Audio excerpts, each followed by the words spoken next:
একে শপত খাই ক'ব পাৰো এই শপত খাই ক'ব এজন মানুহ কৈছে কিমানে ক'ব চাওক এজন মানুহ মাতি দিয়ক মাতি দিয়ক এজন মানুহ ৰ'ব মাতি দিয়ক ৰ'ব মাতি দিয়ক মাতি দিয়ক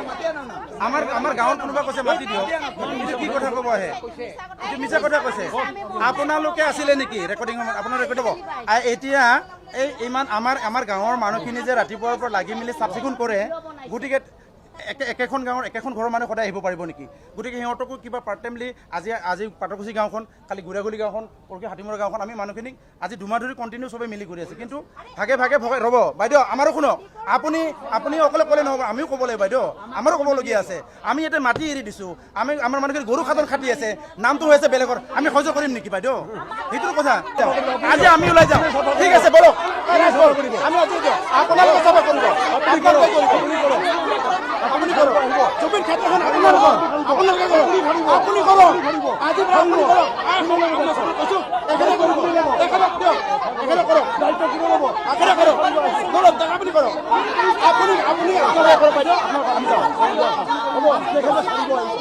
ঠিক আছে আপোনালোকে কৰক হ'ব আপোনাৰ জুবিন দা আপোনালোকৰতো আপোনালোকে মাতি দিছেতো আপোনালোকে কৰক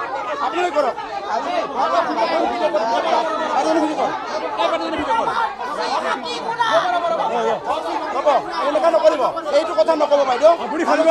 মানুহ জাগি যাব বাইদেউ এই ধৰণৰ কথা নক'ব আপুনি এই ধৰণৰ কথা নক'ব বাইদেউ অন্তত ইয়াত জুই জ্বলাব নাহিব ইয়াত জুই জ্বলাব নাহিব আপুনি ইয়াত জুই জ্বলাব নাহিব আজি দুমাহ ধৰি শান্তি আছে আপোনালোকৰ নিউজ চেনেলত কোনোবা এটা কাৰণে আজি অশান্তি হৈ আছে বাকী কোনো নিউজ চেনেলে বজোৱা নাই এটা নিউজ চেনেলে বজোৱাৰ কাৰণে আজি অশান্তি হৈছে অসমত আৰু বহুত নিউজ চেনেল আছে আজি হ'বলোৱা কাৰণটো এইটো কাৰণে কোনো ৰাজনৈতিক দল নাই ইয়াতে জড়িত আমি নিৰপেক্ষ মানুহ আমি লোকেল মানুহ আমি ইয়াতে নহয় কেনেকুৱা প্ৰশ্ন কৰিছে আপোনালোকক সকলোকে হাজিৰ কৰি কৈছো আমি ভালদৰে আমি ক'বলৈ যত্ন কৰিছো কি হৈছে কি নাই যত্ন কৰিছো কিন্তু এটাই ভাষাৰে কিয় কৈ আছে আমাক নহয় আপোনাতকৈ বেছি বিশেষকৈ আমাৰ ইয়াত ডিমৰে যিখিনি আমাৰ এই যিখিনি ইয়াত বহি আছে এই বাইদেউজনী হওক বা আমাৰ এই বিমান দাদাজনী হওক আপোনাতকৈ ইয়াত বেছি সিহঁতে কাটিছে আৰু কোনোদিন সিহঁতে এনেকৈ কমেণ্ট কৰা নাই আজি আপুনি যিটো জ্বলাই যাই আছে নহয় আপুনি কৈ আছে কিন্তু সোণাপুৰৰ সাংবাদিক নোহোৱাৰ কাৰণে আমাক বদনাম কৰি বিচাৰে সোণাপুৰৰ দালাল গৈছে মাটি দালাল গৈছে তেখেতৰ নাম নাই ইয়াতে তেখেতৰ নাম নাই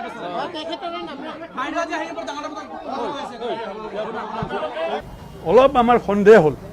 এই পৰিচালনাটোৰ ওপৰত আমাৰ কমিটিটো কিমান পইচা উঠি আছে ইমান পইচা সৎভাৱে চৰকাৰৰ ওচৰত বা কৰ্তৃপক্ষৰ ওচৰত গৈছে নে নাই তেতিয়া আমি আমাৰ পুৰণা শ্মশান কমিটিয়ে আমাৰ কেইজনমান ব্যক্তিক লৈ আমি অলপ বৰ্ধিত কৰি ল'লোঁ তেতিয়া আমি কেইজনমান ব্যক্তি বঢ়াই দি আমি এখন কমিটি গঠন কৰিলোঁ তাৰপিছত আমি যেতিয়া সোমাই পৰিলোঁ যোৱা 2 তাৰিখে আমি সোমালোঁ সোমাই এইটো অপ্ৰিয় হ'লেও সত্য কথা যিখিনি মানুহে দান দক্ষিণা দিছে সেইখিনি 2 তাৰিখে আমি সোমালোঁ 3 তাৰিখে CDC অফিচৰ পৰা মানুহ আছে যে এইখিনি হিচাপ কৰিব লাগে আমাৰ মানুহে গৈ গন্তি কৰি চালে তাৰমানে কি আফটাৰ 40 ডেইজ সমাধিস্থ হোৱাৰ আফটাৰ 40 ডেইজ মানুহ কিমান কমিছে আপোনালোকে অনুমান কৰিব চবে তেতিয়া আমি পইচা পাইছোঁ কিমান জানে ৰেকৰ্ড আছে 43,044 ৰুপিজ তেতিয়া ৰিচিভ কৰা অফিচৰ মানুহ কৈছে বা ৰেকৰ্ড ব্ৰেক আমি তেতিয়া আমাৰ গাত শিহৰি উঠিল ৰেকৰ্ড ব্ৰেক এইটোৱেই তেতিয়াহ'লে যেতিয়া লাখ উঠিছিল তেতিয়া কি হ'ল সেইবিলাক ৰেকৰ্ড ক'ত গ'ল সেইবিলাক পইচা ক'ত গ'ল তেতিয়া আমি কাকো কোৱা নাছিলোঁ হ'ব আমি চলাই যাম কি পইচা উঠে এনেকৈ দি যাম ইভেন 50,000 পৰ্যন্ত দিছোঁ কিন্তু সেই সময়ত হায়েষ্ট কিমান উঠিছিল জানে 19 তাৰিখ যেতিয়া 1 মাহ হৈছিল আমাৰ হিয়াৰাম মুথুৰ মৃত্যু তিথি 1 মাহ আৰু 18 আৰু 19 তাৰিখৰ মিলি পেলাই দিছে পইচা 26,000 মাত্ৰ ভাবক কিমান মানুহ হৈছিল সেইদিনা আপোনাক প্ৰত্যেকজন মানুহৰ লগত আলোচনা কৰিলে সকলোৱে গা শিহৰি উঠে তাৰমানে কি আমি ভাবিছোঁ কি তাৰমানে এটা টাইমত আমাৰ জুবিন গাৰ্গ জীয়াই থাকোঁতেও খুলি খালে মৃত্যুৰ পিছতো শগুন হৈ খাইছে সিহঁতে শগুন হৈ খাইছে তাৰ কিন্তু আমাক হিচাপ লাগিব, য'ৰ পৰা হ'লেও আমাক ইয়াৰ কৈফত লাগিব। দুই এজনে কৈছে আমি কেনেকৈ জানো, নাজানিলে ইয়াতে যদি তদাৰক কমিটিত আছিল বা চোৱা মেলা কমিটিত আছিল, দায়িত্ব কোনে লৈছে? তেওঁবিলাকে নিজে কোন দিব? কোনোবাইতো নিব লাগিব পইচা, যদি জমা হোৱা নাই ক'ত গ'ল পইচা? আজি তাৰিখলৈকে এতিয়া গৰিমা গাৰ্গৰ বাইদেউৰ ওচৰত যাওঁতে তেতিয়া বাইদেউ কৈছিল 4.5 লাখ মান উঠিছে, তেতিয়া 40 ডেইজ আমি গন্তি কৰিছোঁ, 40 ডেইজত সেই সময়ত 4.5 লাখ, আমি 15 দিন 19 দিনত 4,60,000 না 63,000 চাওক, এইটো বতৰত চাওক মানুহ একো নাই, তেতিয়া কিমান মানুহ? গতিকে এইবিলাক এটা গাখীৰ খোৱা বাচ্ছাইও ক'ব যে আগত পইচা সৰু লুকি